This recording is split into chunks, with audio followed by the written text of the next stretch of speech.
I had a male sponsor. He was very, very good. And he took me through the steps, and I did a massive step one with him. Huge step one with lots of written work. And I think it was then that I fully understood what my issues were. Because I don't think that my issues were just drinking and alcohol. I think they were a symptom of my issues. And what he taught me to do, or what he showed me to do, was to look at all the areas of my life that were not working and why they weren't working. In step one, I was asked to list in a very particular way all the problems I had in a whole range of areas, which were things to do with my emotions, my finances, my relationships, that sort of thing. And in step two, I was asked to look at all of those issues and to replace them with sane thoughts and sane processes. So it's like, I'm a piece of shit, no one loves me, I'm really unhappy. It would be replaced by, I'm really valuable, I'm doing an amazing thing by getting sober, and I know that people really love me. So I matched everything up, so it was like, it gave me the sanity. I actually had to list out what being sane was. And that was a hugely powerful thing, actually. The hope comes in the second step, when faith is expressed. Came to believe that a power higher than myself can restore me eventually to sanity. That's my hope. The way he made me do it was he made me put all the negative stuff on one side, fold the paper, and then all the positive stuff on the other. Right.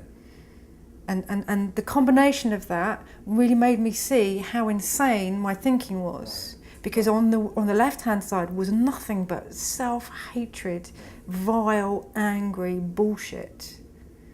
And on this side it was like, oh my God, of course, you know, a God or whatever, the universe doesn't really think that about me.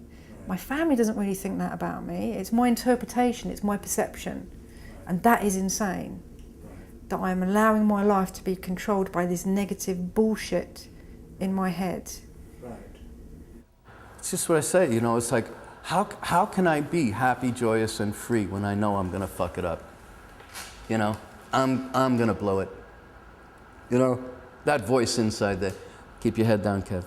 You know, take the end run. You know, get by, you know.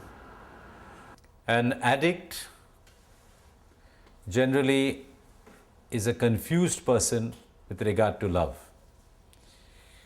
As the famous existentialist Martin Buber said, we are all born for love. And as he defined love, love is an I-thou relationship, I-you relationship. An addict has missed it. Either actually missed it, or he has, by his own, she or he has misunderstood. I've got a lot of cases where addicts were born in very loving homes, but they never saw themselves as being loved. So either actually not loved or perceived as not loved leads them to get a substitute. A substitute for an I-thou relationship, there are many in the world. It is called an I-it relationship. And I think there's something in the alcoholic that is in this loveless debate. You know, is it possible? Can people love me? Can I love myself? What does that mean, to love myself? How can I love myself when there's no connection to another human being? You know. So the environment of the process in the program is that it sets up this process of allowing someone to love you. You know, even in just the practicality of call me. You know, how are you doing? Come on with me. Don't go there. Come here. Yoga practitioners and recovery people, before they came into this practice, will admit that they were soaked in lies. And a human being is made for the truth. going to meetings, working the steps with a sponsor, and then eventually you become a sponsor and you work with other people who are new and guide them through the steps. And it's through this entire process that you can't help but run into yourself.